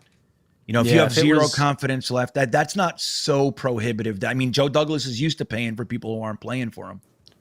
Well, so the Jets next year, right now, I don't think they do it. So let's say they have $8.9 million in salary cap space right now is what over the cap states. Now that's without, maybe some other signings and stuff that may have happened over the last few days. And we only have $10 million in 2023. So let's say we roll that all over $20 million. It's going to cost us about 10 to sign our draft class. I don't know if we're going to eat 5 to get rid of Becton. I think he may be hanging around a little bit, but we're also going to gain back money from cutting CJ Mosley. That's going to wind up being a pretty big, let's see, if we cut, let's see. Is that right? Is that, say, where am I looking? Cap space, Jets, calculator, 2023. Yeah, we could save $15 million just from cutting CJ Mosley. If for some reason Lawson didn't work out, you could save $15 million from him. You got 10 from Corey Davis. John Franklin Myers would be 11.2 if you wanted to move on from him. Laken Tomlinson's 8.8. And you don't really want to cut these guys, but I mean you could. Realistically, you cut CJ and possibly Corey Davis if things click the right way, and now you're sitting somewhere around $40 million in salary cap space. Interesting. Potential. Some guy brings up an interesting point. Maybe the fact that Becton is hurt is actually bad to sign Dwayne Brown because at 37, he doesn't even want to start. He's like, I want to be a backup and sit around. I don't want this shit. I'm out. Maybe. That would have been interesting. That's a weird way to have that go. I was hoping I would only have to play in the 5 games Becton missed. Yeah, Not an entire season. I wanted 8 million to hang out. That's what I wanted. I'll lift weights. King Choice says, after watching episode 4 of the Jets series, I have faith that Joe will be working the phones, but what's taking so long for him to sign Dwayne Brown? I think, I'm sure after everything that's gone on with Becton and then McDermott getting hurt, I think he probably saw Brown and Brown was like, hey, price just went up. And I would think Douglas probably doesn't love that. And I'm sure he's talking with Brown. It's like, hey, look, this is where we're at. This is what we can offer you. I'm going to look somewhere else. Once we look somewhere else, this offer's off the table. So I don't know where else you're looking to go. This is what we can allocate towards you. And I think there's kind of that stalemate. I think it's kind of what you saw with Quan Alexander. I think it's almost the same-ish type of situation, only we didn't lose a linebacker there. But I think you get to a certain point, and you're like, I might have to sign. And getting in before camp is the smarter move. Yep. Brian Dolan says, what up, guys? Been a while, Green Bean. Brian Dolan's our buddy from Jet Nation. Yeah, Brian, he says he's 6'2", 305. What's up, Brian? Get on in there. Brian, get on the field. The hell is this? Bro? Why are you asking me to put on 100 pounds? We could have Brian get in there, man. Right, he's ready to go. Size. Let's go. Suit him up. He's Mark ready to go. Comes in potential Roquan Smith trade to the Jets. What you think? I like it, but what are you giving up? Like, that's the thing. Like, I'm not looking to give up a crazy ton for a linebacker. Yep. Not ideally. Matt, would you give up anything for a linebacker? Like, what would be your offer? I don't know if I could. What's a fair offer? I don't want to give up a first-round pick for him. Like, was that what they're going to be looking for? He's 25 years old. He's young. In his prime. He's good, but I just don't know if I want to be giving that kind of asset for an off-ball linebacker, Yeah, this might be a top 10 first. Like, that. This might be the pick that, like, solves left tackle or right tackle potentially. Like, yeah, right. Correct. I'm not trading that for a linebacker. I don't care. But what's the deal with him? What's the problem up there in Chicago? Is that why don't they want him? Why don't they want to pay him? Why is he upset? They want him. Ryan Pace is trying to sign him to an extension, but apparently he doesn't want to be there. Why? I'm not too sure. Yeah. I wonder if it's a Justin Fields thing. Like, maybe he doesn't believe in the future of where the team's going. Or maybe he just doesn't like Chicago. I thought it was like a good story with him going there. I thought that was like part of his whole thing. And like, I don't know. He's a good player. I like him. Yeah. But that's a team like, a team that's going for a Super Bowl that knows their pick is going to be in the late, mid to late 20s. Then you give up that type of pick. I don't know if we're at that point. If we have a season like, if we're absolutely slaying it, like we're sitting there 7-2 heading into the bye. Although I guess the trade deadline's after week 6. I'm not trading for Roquan Smith. No. Yeah, I mean, look, dude. We have we have priorities. You know what I mean? There are priorities. I think, sadly to say, suddenly we have our priorities have shifted to tackle. You know what I mean? Any money that you have laying around, or you got to try to see what you can do there first. Yeah, honestly, even before the Becton injury, I'd say our priorities should be tackle anyway because of Zach, and the injury concerns to begin with. For me, linebacker, getting Quan Alexander was great. Him, Williams, CJ. At the end of the year, you go to CJ, you say, hey, renegotiate your contract or we're cutting you. If he says no, you cut him, and then you draft a guy high or you sign someone. Yep. I don't know. I don't want to make a trade for a linebacker at this point. Sumo says, at this point, overpaying Brown wouldn't be a bad idea. I don't necessarily want to overpay, but I'm fine with if he was looking for 5 and now he wants 7 or 8, and that's just what the Jets got left in the piggy bank for the year. Like Matt said earlier, I think I'm fine with that. I think Zach's development is so much more important than the $3 or $4 million that you're maybe overpaying him, I think that's worth it. But I do think they're not trying to go like 12 million plus for this guy at this point in his career and at this point in the offseason too. Right. Yeah. It's amazing. But I mean, I think like if you have some weird opportunity to go and get like a younger starting caliber right tackle, that whatever the scenario is, it's possible. And you know that he will be the long-term answer at right tackle, you can consider a high draft pick. Like let's say it's a 4-year starter, he's never missed games with injury, somebody like that. You can consider it, but any kind of, patchwork panic stuff, you don't give that stuff away. You deal with it, and you try to find a serviceable option. You use the tight end, whatever it is you have to do schematically, and you bring in some guys for the price that you can and all that. But first round picks are serious. But if you can find a guy who can be your long term starter, then hey, and you can do that, then you have to consider it, I would think. Yeah, I think it sucks that you can't renegotiate contracts with franchise tag players, because Orlando Brown is someone at this point where if the Chiefs were like, hey, we'll move you for a first round pick, I would consider knocking on that door at this point. I was gonna say that's different though, because that, like Green Bean says, that's feeling the need for a long time. That's not a patchwork issue. But you're also talking still possibly giving up a top 10 pick and not having a cheap rookie contract. But you have a guy that you think is the guy and has played both positions. So it is solving the problem. I don't know if he's signed his franchise tag. If he doesn't sign the franchise tag, is he allowed to renegotiate with another team? Or once you get slapped with the tag, I know once you sign it, you can't renegotiate. That's an interesting question too. Chat, let me know. Does that make sense? I don't know. That would be interesting to know. Like, well, I guess they can't trade him because he's not under contract, right? So he'd probably have to sign his franchise tag in order to be traded. Or we sign him to a deal and give up 2 firsts. I think that's how that would have to work. Right? Franchise tag, give up picks. That would suck. You have to, right.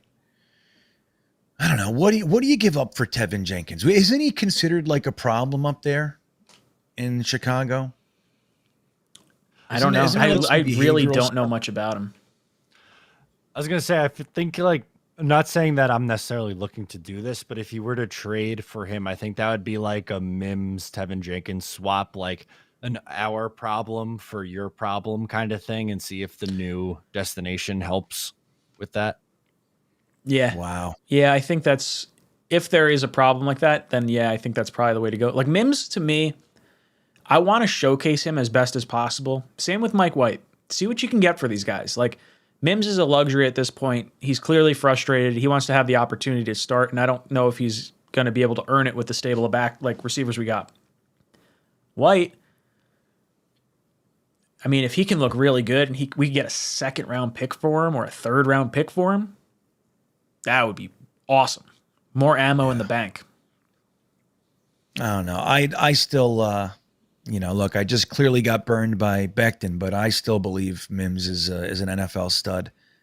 So I'd hate to see us do that. I mean, look, if you have to pull something together, just like Matt said, like Mims is an issue here. It's weird, right? Maybe it's fabricated by the staff not being able to figure it out. Who knows what the reason is, but it seems like an obstacle here that he has to overcome. If you can get rid of that, somebody that you're really not all that keen on using, and you can bring in a solution to one of your issues, then you got to consider that. But Tevin Jenkins, he only played 160 snaps last year. So that doesn't sound awesome. No. You know what I mean? Yeah, is it an injury issue? Mims is my favorite Jet. I've come to that conclusion. Why? I don't fucking know. I love it.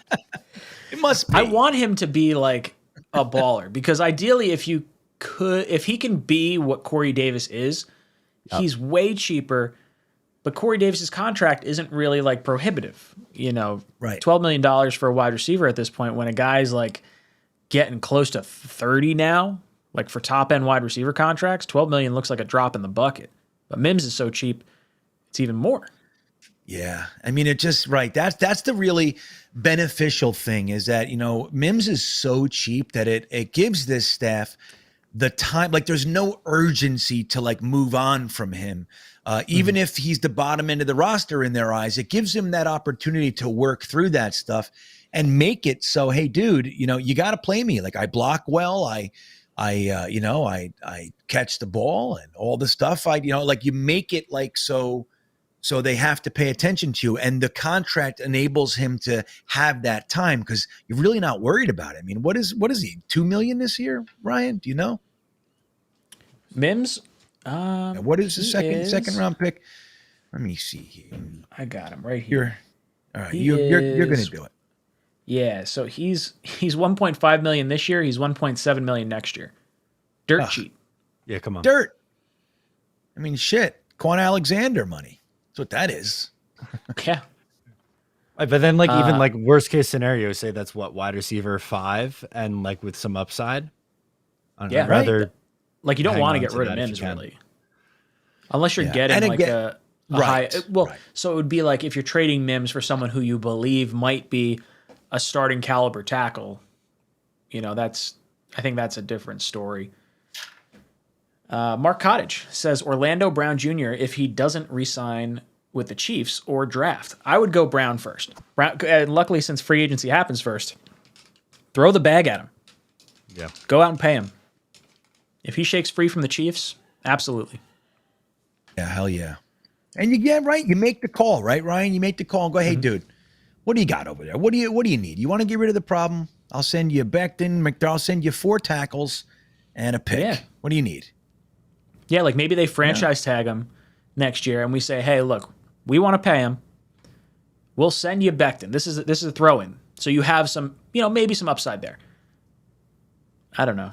I would look at him more so as a free agent. I'm hoping they just don't tag him again because you got to think the second franchise tag for him has got to be through the roof.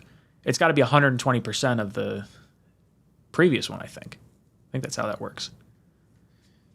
Hey, Ali's here. What's up, Ali? Ali. What's good, dude? He's in tears. You're not the only one, dude. I know, you're definitely not. Sumo says, I agree, Ryan. I think Joe Douglas will figure it out. He will. He's no dummy. Yeah. A lot of people have been talking about the Andre Dillard connection with the Eagles and Joe Douglas being there when he was selected. If he likes him, I'm all about it. Yeah, it's just weird. Like Dillard was drafted to be the replacement for Jason Peters right away, and he couldn't beat him. And then they made the choice to move on. And I believe, if I remember correctly, Jason Peters' first year outside of the Eagles, he actually outplayed Dillard too. So there's something there. Like, again, why don't they want him?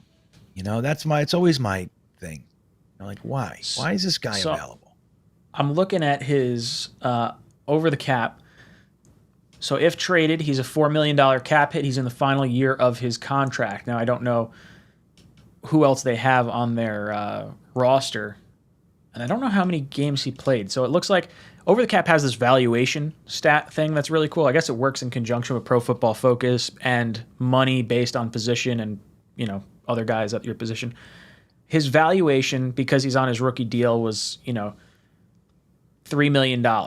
His average, he played at about a $2 million threshold.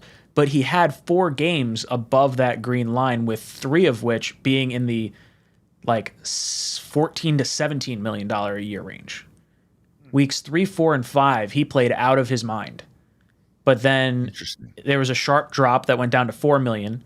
Then it went down to 1, 2, and then 0 the rest of the year. So I don't know if he got benched, he got hurt.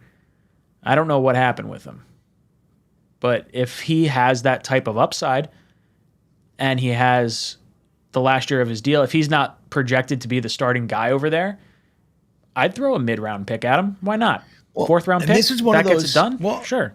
Right. And Ryan, this is one of those scenarios. As you guys know, I am a big fan of Bryce Hall.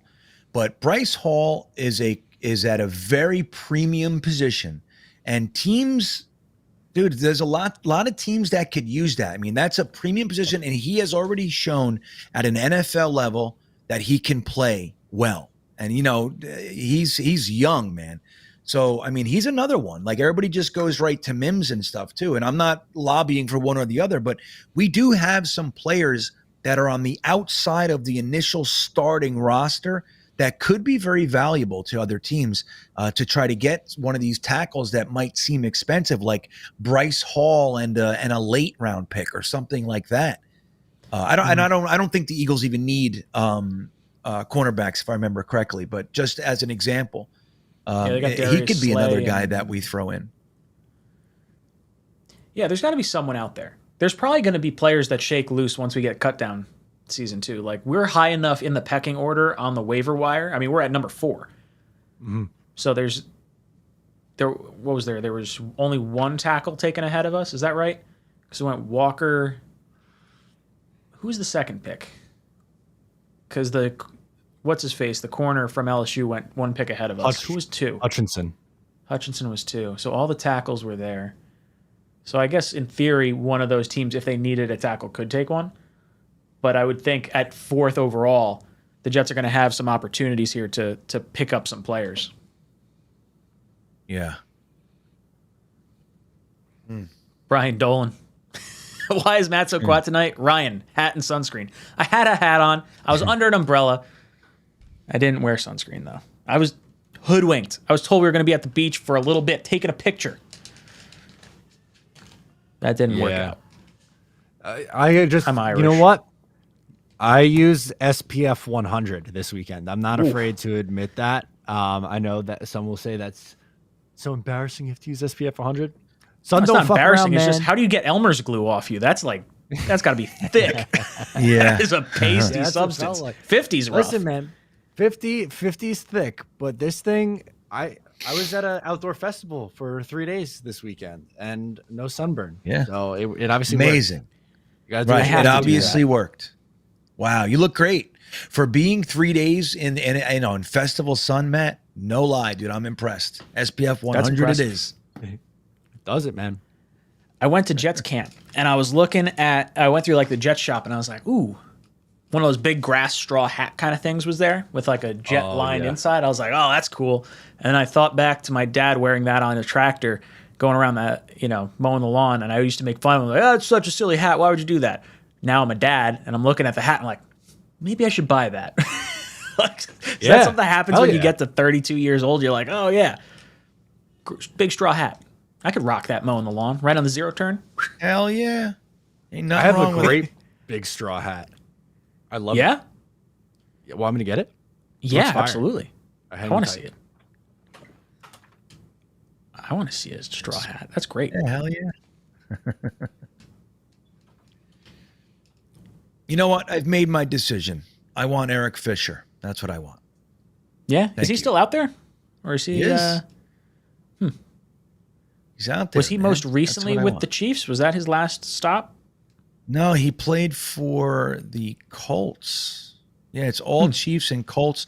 Let me look at his P. I don't know how many snaps or anything he played. Hold on.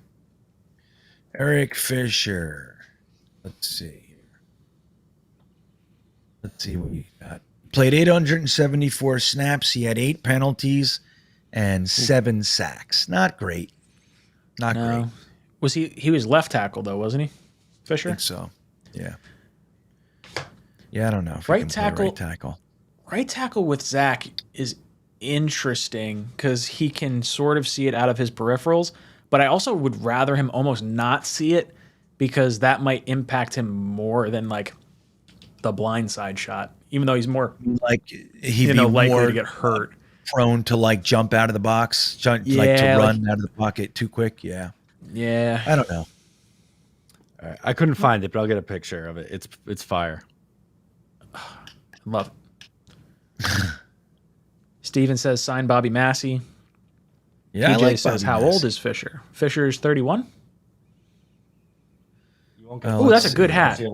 Is that the American flag underneath it? Love it. Yes, it is. I think that's the same. I think that's the Jet hat, but they just put a different thing on the bottom of it.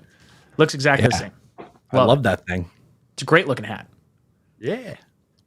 I missed it. How the hell did I miss it? Hang on, I'll get it back up. Yeah, I'm sorry. Let me see this thing. You won't get sunburned for the rest of your life if you wear this thing. Hang on. Oh, Great yeah. hat. Was that dude, that was totally. this weekend? Look at Then that. I'm assuming this was the festival. That was one of the. This was actually a Jones Beach tailgate show. Love me some Jones Beach. Who'd you see? That was Skinnerd back in June. Leonard Skinnerd. Ooh. I haven't been to Nikon Stadium in like, oh God, it's got to be 5 years. I don't know if the last one I went to was Warped Tour or Lincoln Park, one of the two. Okay. Lincoln, that's a fun stadium to see a concert at. The fog coming off the water, Oh, it's the one of my that's favorites. Like 10, 15 minutes from me. It's Oh, no Oh, way. really? Place That's to where you yeah. are? Wow. Yeah, Dude, I'd see concerts there all the time. Oh yeah, multiple times this summer. I saw who did I see? Who the fuck? One Republic. I went. My mom wanted to see One Republic. I'm like, fuck it, I'll go. I don't give a shit. It's a great place to see a show. And then I'm seeing Chris Stapleton at the end of August there. So looking forward to it. Yeah, Fantastic. Yeah, the last one I saw there, I actually had backstage and everything, was Barry Gibb a couple of years ago. Ooh, Jones there you Beach.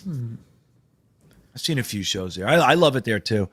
Such a cool place in the middle of nowhere. I think I saw Lincoln Park and I think it was Soundgarden. Pretty sure. That was a good show. Okay. R.I.P. Chester. What else we got going on? Rye. It's a good name. Says, personally, what I think is going to happen is the Jets are going to shop Becton. Nobody's going to bite, and we're going to cut him and fix it in the draft. So we were just looking at Becton's contract. Becton's contract, we'd be eating $5 million to cut him. So for me, I would rather showcase him next year if possible and hope you can get anything for him so you don't have to eat the contract. Because even if you get a conditional seventh for someone, then at least you're not eating the deal. Like you're saving yourself $5 million in salary cap space. And that might be worth holding on to that point. Unless you feel so strongly about player 90 on your roster going into training camp. I don't know. I don't think I would cut him.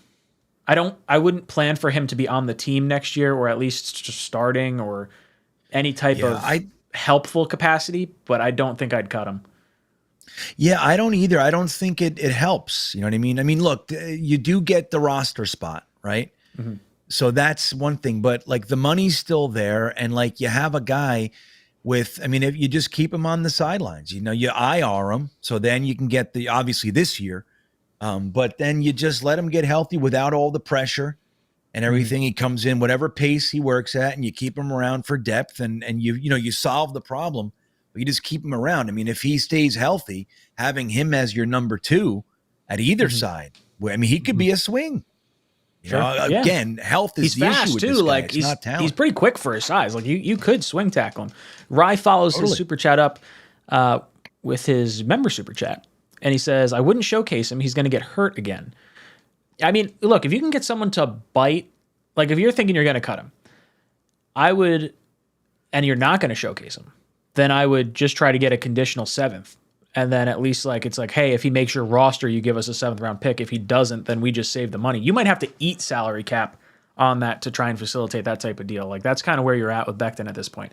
Side note, Rye, your picture down there looks like Edward Norton from, it does. It's like a Sims version of Edward Norton. Yeah, Unless it it's does. like some kind of video game that is supposed to be Edward Norton.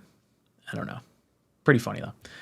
Pooch Guy says, unbelievably frustrating. Joe Douglas hasn't made a move yet. Also, the right tackle from the Chiefs wants a new deal. Make a big boy play for him. So Pooch Guy, that's what we were kind of talking about earlier, but he's on the franchise tag. So two things. One, yes, you have to pay for him and you'd have to trade for him. But two, since he's on that franchise tag, you can't actually sign him to an extension until after the season, which means you have to, at the very least, franchise tag him, which I think since it's the player getting franchise tagged and he gets tagged again, I don't think it matters on the team. I think you would be giving him 120% of like the top 5 players at his position or whatever the franchise tag is at this point. So you're starting contract negotiations at that point. Like, I would rather roll the dice, wait, like not give up the pick, wait to the offseason, try to bring him in. Like, just, you can make it known as Joe Douglas, like, hey, we're looking to solve our tackle problem. Like, we're going to make someone highly paid. Like, you don't have to say it to him, but if he shakes free, he guarantee his agent's going to call Joe Douglas first. We were in on Joe Thuney. Like, we're absolutely like looking for offensive linemen. Joe Douglas isn't afraid to spend money there. I just hope we pay George Fant first before we get to that point. Yeah, I mean that all depends on how they really feel about him. You know what I mean? He's 30. Granted, we hear the old story. He started late, so he doesn't have the same wear and tear as a normal 30-year-old, but his body's still 30. So they might be, a little less willing to give him what he wants. What if he wants, $18 million a year in a 4-year contract or something like that? So it's going to be interesting. But I tend to lean toward what you're saying, though. It's like, before we freak out and start bringing all these guys in and overpaying, how about we lock up the one guy that's been good for us for the past couple of years and pay him? That's my thought. But there's got to be a reason why it's not done yet. Yeah, I think they were trying to use it as, I don't know. I don't understand why they wouldn't. Maybe it's like, hey, prove it. You did it 1 year, do it again. I think he's primed for a franchise tag. And then if he has a good year this year, they'll negotiate him to try and give him a deal, maybe a 3-year deal, but we'll franchise tag him to make sure he doesn't walk. I think that might be the direction they're going. Yeah. I don't love franchise tagging players. Like, I feel like it puts a bad, like you're negotiating from a point of like hostility almost. It does tend to feel that way. You know what I mean? It's not what they hope. I mean, they're still getting top money for that year, but I don't think that it's not a warm, fuzzy feeling, even though you're getting, paid handsomely. The lack of security is not favorable. And it does, it can sour relationships. And, something else, what the hell was I just going to say? Shit. Forget it. I lost it. Okay. Brian Dolan. Oh, you got it? You remember it? No, it's gone. No. I'm gone. Brian says, JD needs to throw all the money left at defensive back ASAP. Picture the Fry meme. Shut up and take my money. If 𝐒𝐫𝐞𝐞 or Connor are protecting Zach, he'll die. DB. He must have meant O tackle. Can't mean DB. Well, DB unless he's trolling. Dwayne Brown is DB. I was like, wait, what the heck? Okay, that makes sense. Shut up and take my money. Brian Dolan, confusing the hell out of me. Makes sense. But Brian, what if he can't play right tackle? And the thing is, like, look, I know Fant was significantly better at left tackle, but last year, let's not forget, remember Saleh held off the decision on right tackle, who was starting till like 10 minutes before the game. And they chose George Fant over Morgan Moses. So they think highly enough of him at right tackle to start him over Morgan Moses last year. Obviously, it was necessity that moved him over with the Becton situation. So I don't know, man. There's a lot there. And again, I think that if we push Fant over to the right side and sign Dwayne Brown to start at left, and we don't give Fant a contract, you could just assume this is his last year as a Jet. Now, maybe that's fine, in somebody's opinion, or maybe it's fine, but that's probably what's up. Like, if we move him back to the right side and don't pay him, you know what I mean?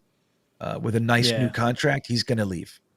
Yeah, I'm with you there on Green Bean. Charles Gorman comes in and says, Ryan, I would totally extend Fant. He's a good left tackle. I think we're all there on that point. I'd like to see him get his money. Talking Jets with Tigo says, I want to see 𝐒𝐫𝐞𝐞 and Mitchell before giving money to a free agent. Would be nice to carry over the cap into next year. So you're kind of playing an interesting game, right? Like, if Dwayne Brown's sitting out there, you could say, hey, look, you have your money that you want to make. This is what we're willing to offer you. That's it right now. If you want more, we're going to see how our guys play. And then you're going to have to compete with the guys that get cut after we see how our guys play. But I like the idea of bringing someone in now, just the same way we had, hey, Fant's going to be left, Becton's going to be right. Let's build chemistry. That's what you're hoping to do right now. So to have, to let Edoga or Mitchell try. I feel like they know what they have in Edoga at this point. Like there's enough tape on him and they've seen him enough over the last year and a half that they can at least say like, okay, he's either like solid backup, might be serviceable, or he's not the answer. Like, well then why Mitchell, is he still here if they don't like him, Ryan? You know what I mean? Well, I don't think it's not they don't like him, but I think they know what he is at this point in his career. And I don't know if they think he's a starter because they were drafting Max Mitchell and they were experimenting with Reef and Dwayne Brown. Like Right. for me, that smells of we're not satisfied at that position yet. Yeah. It's interesting. He's he's one of like what, 3 Mike McCagnon holdovers. He's still here. Like, what is it? It is interesting. It is. I don't know what to make of Edoga. I'm just I hoping don't know. Mitchell like plays well. I haven't heard anything about him in camp. Is he even like playing right now? I mean, he's got to be in some capacity. Yeah. I don't Edoga? know. He's just No, does Mitchell. nothing ever. He's just I'm curious what's going on with Mitchell. Oh, yeah, it's been Right. pretty quiet for him, I feel like. I haven't heard a lot. Anthony says, Jet fan from North Carolina. Ryan, it was good to see you at camp last week. Got to talk to Anthony. He was a good dude. I Nice. think we need to sign 2 tackles at this point, McDermott and Edoga. We saw them late last year, not even good backups. I wouldn't say not good backups because you can't really have starters, 2 positions, like 2 deep on your roster. But I would say they were definitely not satisfied with those 2 because of them bringing in all this additional help and everything and competition. Yeah, Edoga is also versatile. Like he's played center, guard, left tackle, right tackle. But and I totally agree. And I've said that so many times, Ryan. Like you can't expect to have starting caliber guys as your backups unless they're 2nd, 3rd round picks that you're pipelining, right? And you're hoping that in a year they can come in, they might be able to be starter caliber. But a guy like Edoga, like if they don't feel that in this situation you can come in and play, then I don't know why he's here. Then get somebody else. Like, I don't know. Chuma Edoga has now made it. He was Todd Bowles, Adam Gase, and I think it was Todd Bowles, right? Yeah. Oh, no. It was that. I'm sorry. So he's now made the it year- through I 2. think it He was was Gase's drafted the first first year. year of Gase. That's right. Yeah. But still, I mean, he's made it through Gase. He's going into his 2nd year with this staff. Like, if he can't play at all, like, I don't know. Even with the versatility. Austin Berry becomes a frequent flyer of the Jets Talk 24/7 family. Thank you, Austin. I think he re-upped because he's been a member for a little bit now. And Ferris Grimm becomes a member of the economy class. Boys and girls, drop some JETS in the chat. Use some of those new emojis you got in there. Give me some funny words because I like giggling. Boys, we are at the end of the stream. That went quick. That went quick. Yeah. Matt, I'm going to have you head over to Twitter and let's see who retweeted the stream. Actually, guys, we'll give you 2 more minutes. 2 minutes to go over to Twitter, retweet the stream to get entered to win a t-shirt at the end of the stream, which is right now. So you got 2 minutes. If I could add every letter of the alphabet in this Jet text, I might do I it. like it. It's fun. I chuckle. It's no different than like typing something out, but like it definitely stands out more. Stiffy. That's my favorite one. That's a good one. I love MILFs. I was responding to some people in my like comment section with like the sauce bottle as the eye. Like I love MILFs that way. So good. See, look, Ali retweeted it. Good man. He's a real one. Get him entered to win a shirt. We should do, you know what? Next week, let's take our favorite letters that people make, like words that people make. It'll be like a Scrabble. Be like, all right, here's some letters. Work some magic. Matt Curtis is in pretty good land right now. He's funny. Yeah, Matt's been a member a long time. Real long time. A lot of these guys are. Steve, Chris, Salty Teacher, Ant. They've got the purple jet. There's only a few people with the diamond jet though. And I actually just found out that I think I could add 2 more tiers of like emoji. I guess because we're so far along in the YouTube sphere of having memberships that I guess there's. I don't know what I'd do. I feel like Diamond Jet is like the best jet. Maybe it's like maybe I'll do a crown or something like that. We'll see. Let's eject MILFs. Filth. Titty films. I want to just say, though, now that we're talking about titty MILFs and all this fun stuff, we just had an entire stream on one subject. Amazing. I'm impressed. It's two straight hours of Mekhi Becton talk. Yeah. And how we solve it. Yeah. 2 hours. Wow. No, so how did we do? Did we figure it out? I hope so. As far, I don't know. I don't think we did. I feel like a lot of people. So let me end the poll.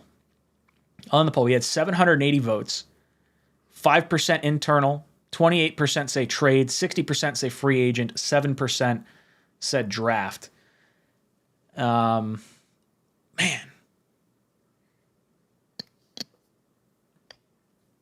Uh-oh. What's wrong? Mm-hmm. Guido trying to attract Rex Ryan. MILF's feet.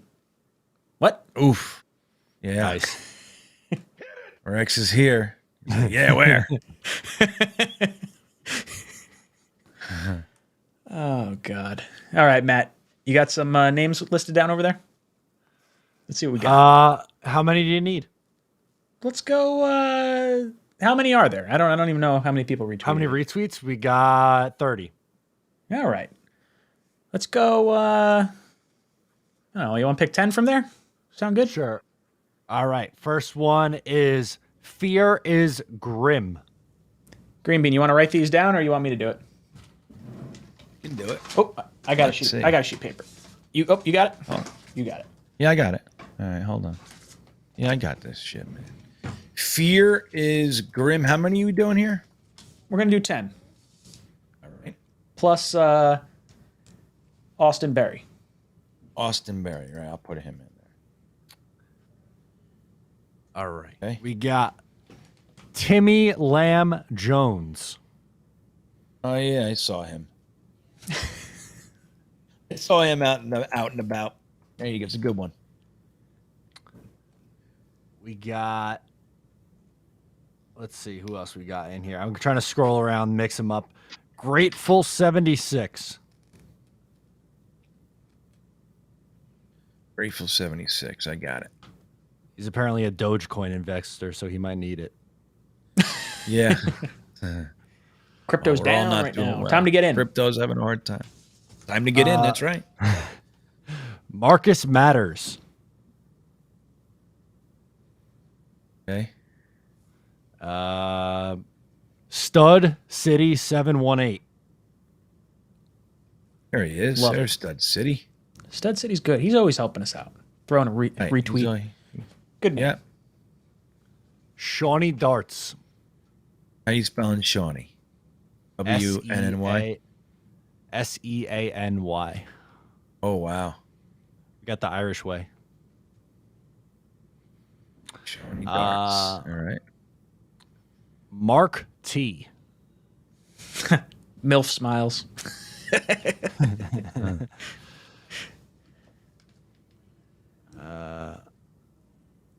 We got Parker Lake. Okay. Racing Jason. Sounds fast. The fastest guy in the West. Love it. And we need one more. I'm going to do a little shuffle in here. Matt Curtis. Ooh, that's a good one. Let's throw Ali in there too. And Ali. through it. Why not? Yeah. Get Ali in there. Okay, Ali's in the mix. All right, we doing some odds and evens? Sure.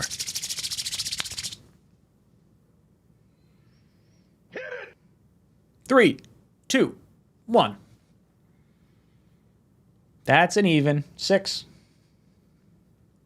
All right. So we'll do this. Austin Berry, I'm sorry, you're out. Grateful 76, I'm sorry. Stud Ooh, City. if Ali wins it, he's going to give it away on his Sorry. Instagram. That'll be fun. Mark, I'm sorry. Race and Jason, I'm sorry. And Ali, I'm sorry. Ooh. That's it. I'm sorry. Ali, shoot me a guys. text. Maybe we'll do a giveaway like that if you want to do it anyway. We'll see. I don't know if someone wants to win a MILF shirt. We'll see. Actually, if you guys want to get a MILF shirt from my website, Becca started pitching them to her friends that are having kids. So a bunch of my friends are just getting MILF shirts. And we joked around. I was like, oh, I could add promo code Becca for 20% off. So it's actually a thing. So if you want to get yourself a MILF shirt, if you head over to jetstalk.com and enter promo code Becca, BECCA, you get 20% off. So there's that. All right, let's do another odds or evens. 3, 2, 1. That's a 4. That's a 4. That means evens. Let's take out, Timmy Lamb Jones, Shawnee Darts. Shawnee Darts. Yeah, I know. And Matt Curtis. They are gone. We got 3 left. Ooh. Who we got 3 left? Shuffle them up so that way we don't We got Fear is Grim, Marcus Matters, Harker Lake. That's who's left. Ooh. All right. 3, 2, 1. That's an 6, 7. That's an odd number. All right. Fear is Grim is toast. That's who I was rooting And for. Harker Lake. So that leaves Marcus Matters as the winner tonight. I like Marcus Matters. He's a good dude. Good man. Congratulations, Marcus. Marcus Matters. I don't know who it is in the chat, though. I don't know who it is in the chat. I don't know. I'm not sure. Yeah, but it's reach not out to here. me on Twitter. I'll get your information, and you get to pick a shirt. There Get you you go. something nice. And Ryan's got some fun shirts, everybody. I got some good ones. Yeah, you do. If you want to piss some people off, you can get the bacon, egg, and cheese ton shirt that I have not advertised, but it is on the, on the website. That's sad. All right, let's hit it. We got our closing thoughts on our panel. So, Green Bean, tell us what you got going on. Yeah, we'll be continuing the Mekhi Becton talk in 20 minutes. How about this? We on my stream at 10:30 tonight, we'll talk about everything but Mekhi Becton. How's that sound? So 10:30, Green Bean Jets fan on YouTube. We'll continue the love. Matt, what you got going on? We're still sad about Mekhi Becton. I don't know. We'll figure it out, guys. Joe Douglas, have the faith. Back at it again next week. Let's do it. Boys, it's been a lot of fun flying with you. This is Jets Talk signing off. JETS.